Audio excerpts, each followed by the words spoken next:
Em pronunciamento na CPI do MST, a deputada federal Caroline Gittoni, aliada do ex-presidente Jair Bolsonaro, denunciou crimes perpetrados por membros do Movimento dos Trabalhadores Rurais Sem Terra, o MST, e acusou a existência de atos de doutrinação nas salas de aula com o intuito de ocultar tais práticas e vender a imagem do movimento de forma positiva para crianças e adolescentes. A parlamentar asseverou: deveria estar sendo ensinado dentro da sala que é um movimento criminoso e não que é um movimento de luta social pela terra. Um movimento que destrói lavoura, invade propriedade, faz reféns às famílias, esbulho possessório, ameaça e faz extorsão de proprietários. É um movimento criminoso que não deveria ser aplaudido, mas sim deveriam aplaudir quando a justiça prende e faz justiça a quem comete crimes. Caroline refutou ainda falácias de parlamentares de esquerda. O que o PT fez ao longo desses anos, dessas mais de 2 décadas em que há o movimento? Por que não fez saneamento básico? E mais, perguntei e repito esta pergunta: desses 50 mil assentados que estão lá no estado da Bahia, como comentaram, a quantos o INCRA já deu o título de terra de propriedade? Ou são eles mantidos reféns? Sabemos que eles são mantidos reféns do movimento, sem independência e autonomia, para poder pegar um financiamento no banco. Isso acontece no meu estado de Santa Catarina também. Respondam-me esta pergunta: quantos têm titulação de terra na Bahia dada pela esquerda? O Bolsonaro fez reforma agrária ao dar mais de 400 mil títulos de terra para as pessoas que precisavam de moradia e de propriedade rural para que houvesse a pequena agricultura. Dessa forma, a congressista explicitou a hipocrisia de deputados de esquerda que se dizem defensores dos pobres. Agora, se é para falar de luta por justiça social, é fácil falar de luta por justiça social com iPhone e com bolsa da Louis Vuitton. Por que você não vende a bolsa para compartilhar com os pobres e dar essa justiça social de que a deputada tanto fala? É fácil ser socialista com iPhone desse jeito. A ditadura da toga segue firme. O Brasil tem hoje presos políticos e jornais, parlamentares e influenciadores censurados. A Folha Política tem toda a sua receita, gerada desde 1º de julho de 2021, confiscada por uma canetada do ministro Luiz Felipe Salomão, ex-corregedor do TSE, com aplauso e o respaldo dos ministros Luiz Roberto Barroso, Alexandre de Moraes e Edson Fachin. Todos os rendimentos de mais de 22 meses de trabalho do jornal estão sendo retidos sem justificativa jurídica. Anteriormente, a Folha Política teve sua sede invadida e todos os seus equipamentos apreendidos a mando do ministro Alexandre de Moraes. Mesmo assim, a equipe continuou trabalhando como sempre, de domingo a domingo, dia ou noite, para trazer informação sobre os 3 poderes e romper a espiral do silêncio imposta pela velha imprensa, levando informação de qualidade para todos os cidadãos e defendendo os valores, as pessoas e os fatos excluídos pelo mainstream, como o conservadorismo e as propostas de cidadãos e políticos de direita. Se você apoia o trabalho da Folha Política e pode ajudar a evitar que o jornal seja fechado, pela ausência de recursos para manter sua estrutura, cumprir seus compromissos financeiros e pagar seus colaboradores, doe qualquer valor à empresa Raposo Fernandes por meio do Pix, cujo QR Code está visível na tela, ou por meio do código ajude@folhapolitica.org. Caso não utilize Pix, há a opção de transferência bancária para a conta da empresa Raposo Fernandes, disponível na descrição deste vídeo e no comentário fixado no topo. A Folha Política atua quebrando barreiras do monopólio da informação há 10 anos e, com sua ajuda, poderá se manter firme e continuar a exercer o seu trabalho. Pix ajude@folhapolitica.org. Assista. Presidente, é muito bom que ocorra essa CPI para, como a gente já falou, chegar à verdade dos fatos Principalmente porque a nossa Carta Magna, a Constituição, no seu artigo 5º, no caput do artigo 5º, ela fala que um dos direitos essenciais, né, direito fundamental, cláusula pétrea da Constituição, é o direito à propriedade. E para proteger esse direito, está lá no Código Penal, no artigo 161, parágrafo 1º, inciso 2º, de que invadir com violência ou grave ameaça, mediante concurso de 2 ou mais pessoas, terreno ou edifício alheio, para o fim de esbulho possessório, é crime. Ou seja, é exatamente a conduta que a gente tem observado desse movimento ao longo de décadas. E quando a gente fala aqui que invadir propriedade é crime, isso é crime sim, e está no Código Penal. Se vocês não aceitam que é um movimento criminoso, mudem o Código Penal para deixar de ser crime, porque até lá vai ser crime. Se não, mais reportagens que mostram, tem várias reportagens de antigamente, atuais, que mostram que mataram vacas que estavam, né, com bezerros, e tem fotos na internet, basta ver. MST mata animais, MST queima maquinário, MST toca fogo em lavoura, MST destrói propriedades, invade propriedades produtivas, ou seja, são propriedades onde tinha produção de gado de leite, de lavoura e tudo mais. Agora, a hipocrisia é muito grande nessa comissão. Que a deputada que me antecedeu do PT, e depois eu damos direito à resposta, porque nosso problema aqui não é interromper a fala, é justamente que todos falem e possam exercer. Agora, o que a gente não gosta é de hipocrisia. Porque daí vem aqui dizendo, temos muitos jovens, a maioria deles aplaudiu, né, esse discurso barato, né, devem estar sendo doutrinados dentro da sala de aula. Outro problema educacional que a gente muito relata, né, para achar que o MST é um movimento de luta pela terra. Que desrespeito com os estudantes que vieram. Sabe por quê? Eu vou explicar, deixa eu explicar. Presidente, que a palavra da oradora seja respeitada. Artigo 13, presidente. Eu tenho direito à palavra sem ser interrompido. Deixa eu terminar de falar. As minas são menor de idade. Interrompe meu tempo, presidente. Interrompe meu tempo. E retoma meu tempo, presidente. Por favor, retorne ali 5 minutos, por favor. Presidente, se na escola não ensinam o que eu acabei de falar, o artigo 163, inciso 1, parágrafo 1º, inciso 2, que fala que esbulho possessório é crime, deveria estar sendo ensinado dentro da sala de aula que é um movimento criminoso. E não que é um movimento de luta social pela terra. Movimento que destrói lavoura, invade propriedade, faz reféns às famílias, esbulho possessório, ameaça e extorque dinheiro e faz extorsão de dinheiro de proprietários, é um movimento criminoso, não deveria ser aplaudido. Mas sim, deveria ser aplaudido quando a justiça prende e faz justiça para quem comete crimes. Isso sim. Então, eu não estou querendo ofender vocês. Vocês são vítimas de uma doutrinação que é praticada dentro da sala de aula. Só quero me retificar, tá? Agora, vem aqui a deputada falar, sou neta de assentado, não tem saneamento básico. O que o PT fez ao longo desses anos, dessas mais de 2 décadas que tem movimento? Que não fez saneamento básico? E mais, perguntei e repito essa pergunta. Desses 50 mil assentados que tem lá no estado da Bahia que vocês comentaram, quantos que o INCRA já deu o título de terra, de propriedade? Ou vocês mantêm eles reféns, como a gente sabe que eles são mantidos reféns do movimento, sem a independência e autonomia para poder pegar um financiamento no banco? Isso acontece no meu estado de Santa Catarina também. Me responda essa pergunta.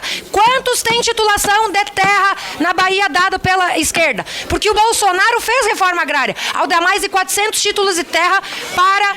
400 mil títulos de terra para as pessoas que precisavam ter direito à moradia e à propriedade rural para ter pequena agricultura.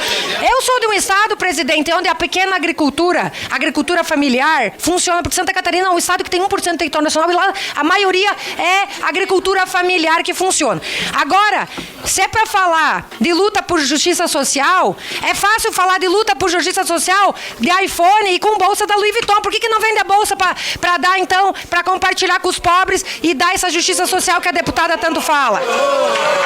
É fácil ser socialista de iPhone desse jeito. Prosperou na vida, mas não quer ajudar os pobres? Que engraçado. Divide teu dinheiro. Divide com os pobres. Divide com quem tá... Divide com quem precisa. Tá? Agora passa a palavra. Então, presidente, chega de hipocrisia. Vamos chegar à verdade dos fatos nessa CPI. Passa a palavra pro deputado Rodolfo. Só um minutinho.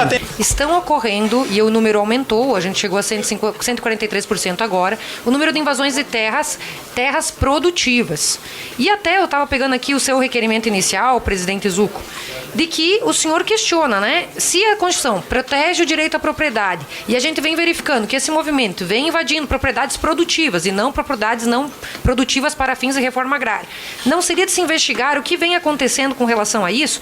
Então, o questionamento dos dois requerimentos, tanto do Salles quanto do Zucco, vem justamente na esteira de demonstrar que há um desvio de finalidade no movimento e que essas irregularidades e crimes, porque esbulho possessório e invasão de terra é crime, independente se é produtivo ou não, porque a Constituição protege o direito à propriedade e o Código Penal taxa como crime, ameaça, extorsão, etc., como vem acontecendo recentemente no país. Os dois requerimentos de Vossas Excelências demonstraram isso e disseram que o escopo da presente CPI seria justamente investigar a existência desses crimes, se há um financiamento, se há um movimento orquestrado, se há uma estratégia por trás, se há uma ligação do atual governo, e temos outros fatos, notícias do governo federal, de que o presidente nacional do movimento vem sendo prestigiado, enquanto que o agronegócio tradicional vem sendo desprestigiado. Tudo isso foi relatado nos requerimentos de instalação. Ou seja, o plano de trabalho, ora apresentado pelo relator Salles, ele vem justamente na mesma esteira dos requerimentos iniciais. Vem falando que deve ser investigado se existe ou não crimes, quais entidades são relacionadas, se quebra de sigilo, eventualmente, isso aí é uma prerrogativa da própria CPI, como está no regimento interno e na Constituição Federal. Então, eu acredito, presidente, que, como é o papel da oposição, não nós enquanto oposição do governo, mas da oposição na presente CPI, fazer esse tipo de proposta, está totalmente fora do contexto do requerimento e do plano de trabalho, enquanto que o plano de trabalho e o pedido inicial estão totalmente coerentes. Por isso, nós pedimos que seja rejeitada essa questão de ordem para seguir as duas questões de ordem, na verdade, e uma questão de nomenclatura não afeta no bojo inicial do requerimento e seja rejeitado e prossigamos com os trabalhos, até porque Vossa Excelência demonstrou, como eu estava vendo como é que vai ser o plano de amanhã dos trabalhos, que colocou metade de requerimentos da situação e metade da oposição, ou seja, havendo um equilíbrio na condução dos trabalhos. Por isso, requeiro que seja rejeitada a questão de ordem levantada pela deputada que me antecedeu. Muito obrigada. Muito obrigado, presidente. Presidente, chegou o momento da gente realmente investigar o que esse movimento faz no campo. Já ocorreu antigamente uma CPI da FUNAI e do INCRA, onde mais de uma centena de pessoas foram indiciadas na polícia, e nós vamos requisitar a vinda dessa documentação, inclusive para instrumentalizar e dar subsídios para essa CPI, porque é um absurdo que a gente tenha que ouvir nessa comissão que quando existe invasão, como o deputado que me antecedeu, é para incentivar o Estado a fazer isso ou aquilo. Ou seja, não é fazer justiça com as próprias mãos, o que é inclusive vedado pela justiça brasileira, mas vamos fazer um crime, porque invasão de propriedade é crime, para que o Estado daí se mobilize, não para combater o crime, mas para tentar fazer aquilo que a gente acha que é o certo, que é repartir terra que são produtivas, porque eu tenho recebido ligações, presidente, de pessoas que têm medo desse movimento, áreas totalmente produtivas, cujo proprietário foi mantido em cárcere privado, foi extorquido, foi praticamente expulso da sua terra e está na justiça hoje. Inclusive, eu recebi ligações de pessoas do Paraná, nem só de Santa Catarina, e que eles estão com o processo na justiça até hoje para a retomada da terra. E tem medo de vir depor. Eu falei, você quer depor sobre o que aconteceu com você e com a sua família? Porque é um movimento em prol da reforma agrária. Porque é um movimento em prol de alimentação saudável. Eu vou atrás dessa lista, e sei que tem muito em Santa Catarina também, de assentados que não produzem orgânicos, como aqui, ó. Estão fazendo um sensacionalismo barato aqui, com produtos orgânicos aqui. Meia dúzia fazem isso, mas a grande maioria em Santa Catarina, respeita o meu local de fala, deputada. Respeita, a senhora fala em respeito às mulheres, então respeito o meu local de fala. Reponha. Reponha, por gentileza, alguns segundos, presidente. 20 segundos. Pode repor 20 segundos, por favor. Presidente, lá em Santa Catarina, eu sei de casos de cooperativas e de casos de assentados que tem contrato com multinacionais, com transgênicos, biotecnologia, com agrotóxicos que eles falam que são contra, que destroem o meio ambiente. Mas vocês vão ver que eles produzem com transgênicos, sim, porque dá mais produção, e a gente sabe que orgânico não dá para alimentar a humanidade inteira, né? Então vamos parar de hipocrisia. Essa é uma das falácias que nós vamos desmascarar nessa CPI. Outra falácia que a gente vai desmascarar nessa CPI, que é um movimento por luta por justiça social no campo. por terra igual. Isso aí é um movimento que causa terror no campo, que vai lá, invade propriedade produtiva, tem ameaça, extorsão. Eu tenho inúmeros casos, nós vamos trazer aqui os agricultores, e aí a gente vai ver essa hipocrisia sendo desmascarada. Porque está na hora de a gente falar a verdade, inclusive das ligações desse movimento com o atual governo. Por que tem gente sendo nomeada, mais de 19 superintendências do INCRA, com lideranças do MST, que causa baderna e crime no campo? Que esse governo tem que ser chamado. O presidente do INCRA, nós já fizemos o requerimento. Essa feira aí foi financiada com dinheiro público, que veio falar de reforma agrária em São Paulo. Nós temos que esclarecer, presidente. Então, não é criminalizar, é trazer a verdade dos fatos para o povo brasileiro saber o que esse movimento de crime e de terror no campo causa contra a agricultura do país, que realmente gente que quer produzir é afetada por esse movimento. Muito obrigado, presidente. Obrigado, deputada. Alimenta 1 bilhão de pessoas ao redor do mundo. Cadê? Quero ver o número dos assentados do MST com orgânicos. Quantos que alimentam? Tragam aqui a estatística de vocês. Eu estava lendo aqui uma reportagem que fala que essa produção de arroz, tem um monte de reportagem falando que é fake. Nós vamos trazer esses números também. Que não é tudo isso que vocês falam. A gente sabe que o orgânico não dá conta de alimentar todas as pessoas ao redor do mundo. Nós precisamos do agronegócio. Então vocês lavem Deputado a boca. João Daniel, por favor. O senhor respeite a fala da deputada. Vou respeitar, presidente. Outro deputado que tem história com o MST, que era também assentado, tem até uma história de cassação vinculado ao MST por ter suspeita aí de ter recebido valores de ONGs do MST também. Mas, deputado, essa não é a questão. Respeita meu local de fala. Então, presidente, nós temos que cuidar muito e respeitar o agronegócio brasileiro. Tá? Porque isso é uma falta de vergonha na cara, cuspir no prato onde come. Porque eu tenho certeza que a maioria do alimento que os deputados de esquerda comem também vem do agro brasileiro. Então parem de ofender aquele que é responsável por segurar o Brasil enquanto vocês roubavam na questão dos grandes esquemas de corrupção do PT, mensalão, petrolão e esses esquemas aí. Baixaria. Agora vocês são santos. Agora vocês não têm um passado sujo. Foi comprovado pela justiça. Se a justiça anulou muitos dos processos, a gente não tem culpa. Mas vocês têm que cuidar o que vocês falam, porque vocês não têm moral, dignidade. Então cuidem muito bem o que vocês falam e não xinguem quem realmente produz e dá orgulho pro Brasil, que é o nosso agronegócio. Tá, presidente? Era isso que eu tinha para falar hoje. E é um absurdo essa hipocrisia, essa falta de vergonha na cara dos deputados da esquerda. Obrigado. Com a palavra.